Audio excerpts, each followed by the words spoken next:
Hey there, amazing people. If you're watching this, chances are you, like me, have spent way too many hours scrolling through Instagram, looking at perfectly curated lives and thinking, why can't my house look like that? Why can't my kids eat cucumbers instead of goldfish? Am I the only one who feels like they're constantly running on a hamster wheel, trying to do all the things and still feeling like an epic failure? If that sounds familiar, then buckle up because today we're diving into a book that truly feels like Kawaii's. Cool big sister just reached out, took my hand, and said, "Honey, you don't have to be the best at everything. You can actually learn to enjoy the things you love and even happily thrive while doing the things you don't love." That book is The Lazy Genius Way by Kendra Adaki. And let me tell you, it rushes to the rescue in a world that's constantly screaming at us to do more and do it perfectly. So what's this book all about, you've asked? Well, it's not about giving up, and it's definitely not about being a mess all the time, even if it feels like that's our only other option sometimes. Kendra's core message, her genius idea, is this: be a genius about the things that matter to you and lazy about the things that don't. It's about crafting a life that focuses only on what truly matters to you, not what everyone else says should matter. It's permission to be yourself. To be real, without shame or guilt. I mean, how refreshing is that? Kendra starts by painting a picture we can all relate to: the empty hole metaphor. She describes how, as women, we often pick a spot in the sand to dig a hole, constantly checking if others are digging similar or gulp better holes. We then carry load after load of water, think color-coded calendars, school responsibilities, meal plans, work-life balance to fill this hole, but it just stays empty. We end up confused, exhausted, and wondering if everyone else has it figured out. And the real reason we're so tired isn't just the endless tasks, but this constant pressure to be on all the time. Managing everyone's emotions, carrying invisible needs, and trying to be this perfectly optimized human. We're stuck in this exhausting cycle of either trying too hard or giving up entirely. But the Lazy Genius Way offers a different path. It gives us what Kendra calls her lazy genius principles, which are like tools for your own personal Swiss Army knife to help us cut through the noise and figure out what to truly invest our energy in. Let me share a few of these game-changing principles because they just make so much sense. First up is decide once. Kendra explains that we make an insane number of decisions every day, and that constant decision-making saps our energy for things that actually matter. Her solution: make a decision once, and then never again for that specific thing. For example, she famously wears the same exact outfit every Monday for over 3 years. Sounds crazy, right? Like you'd be a robot? But she says that fixed decision gives her a beautiful jump start on the day, freeing up her brain for work she loves, reading, or being patient with her kids. But what about gifts for all the people in our lives? That's always a stressor. You might be thinking, absolutely, and Kendra has a brilliant decide once hack for that too. Instead of stressing every time a birthday party invitation arrives for your kid's friend or teacher appreciation day rolls around, decide once what you'll get every teacher for every occasion, or what you'll buy for every kid's birthday. It's not about being soulless or impersonal, it's about being thoughtfully prepared, saving yourself from stress and resentment, and avoiding last-minute frantic runs to Target. It also applies to what you wear, what you eat, like her meal matrix or fixed ingredient list, and even family traditions. Imagine a mental space that frees up. Then there's the principle of start small. We often fall into the go big or go home trap, thinking if we can't do something perfectly or all at once, we shouldn't do it at all. Kendra tells a relatable story about trying to incorporate yoga into her life. She tried doing 30 minutes 4 times a week and always failed, so she decided to start embarrassingly small, 1 down dog pose a day, just one. She felt ridiculous, but she stuck with it for 14 months. And slowly, imperceptibly at first, that tiny daily act led to real progress, not just in her flexibility, but in her commitment to the habit itself. Does it really count if it's so small? You might wonder, and the answer is a resounding yes. Small steps are easy.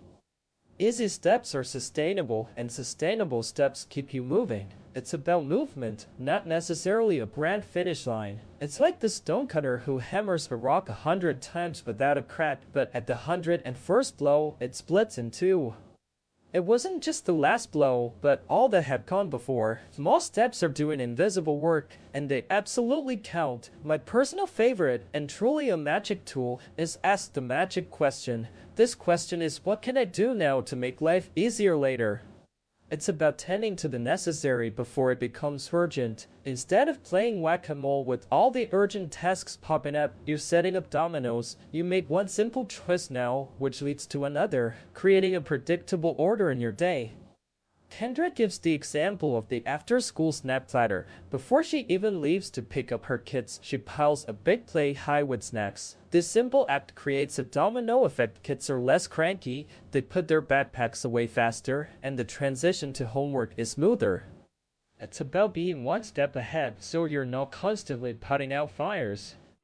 This applies to dinner prep, like filling a pot with water hours before you need it, laundry using divided baskets so sorting is done automatically, or even coming home from vacation tidying up before you leave. It's a powerful tool because it doesn't guarantee a perfect outcome, but it comes pretty darn close. And then there's life in a season. This principle acknowledges that life isn't static. We move through different seasons, like having a newborn, a demanding job, or a period of financial strain. Kendra bravely shares her own story of devastation when she unexpectedly became pregnant with her third child. Just as her youngest was about to go to kindergarten, she had plans and a baby didn't fit them. She points out the guilt we often feel for not loving every season, especially when others might long for what we have. But she gives us permission to acknowledge our frustrations without letting them be in charge. It won't always be this way, but it is this way now, she reminds us. It's about accepting where you are, grieving what you've lost from a previous season, and not trying to force your current situation into an old box. Her advice: do the next right thing. Pay attention to what's in front of you, start small, and let your season teach you something. Ultimately, all these principles led to the 13th and final principle: be kind to yourself. Kendra argues that without self-affection, without softness on the inside, we will always be tired. We hold ourselves to impossibly high standards, constantly judging our current selves against some ideal future you. But she offers the lazy genius golden rule: you're your own friend. You are not a project to be fixed or sculpted. You are a person of value right now. She encourages us to stop looking at ourselves from the perspective of our potential and instead look with kindness and love. But how do I even do that, you might ask? She suggests small daily acts of kindness for yourself, just as you would for a friend.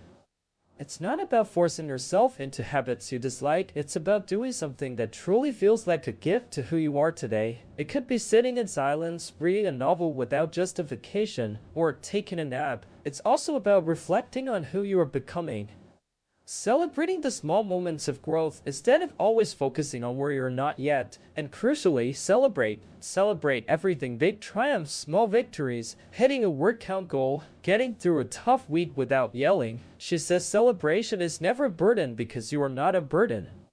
It's a profound act of kindness to yourself, and it's a way to publicly proclaim that what matters to you is important. So what does it mean to live like a lazy genius? Putting all this together, it means that you now have a new way to see your life, armed with these principles as a filter for every situation.